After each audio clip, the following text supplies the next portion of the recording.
সকাল সকাল ঘুম থেকে উঠে রেডি হয়ে চলে গিয়েছিলাম আজকে স্টেশনে হাওড়া যাওয়ার উদ্দেশ্যে।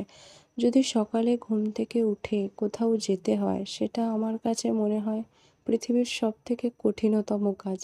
কারণ সকালে ঘুম থেকে ওঠাটা আমার কাছে যে কী কষ্টের, সেটা একমাত্র আমিই জানি।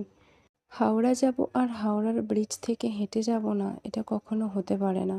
যতবারই আমি হাওড়াতে আসি, আমার এই ব্রিজের তলা দিয়ে হেঁটে যেতে কেন জানি না এক অদ্ভুত ভালো লাগা কাজ করে।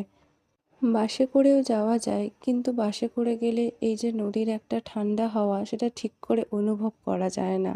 শীতকাল হোক অথবা গরমকাল, নদীর যে এই ঠান্ডা হাওয়া, সেটার মধ্যে এক অদ্ভুত শান্তি লুকিয়ে থাকে। এখানে এলে বরাবরই একটা জিনিস খুবই চোখে পড়ে।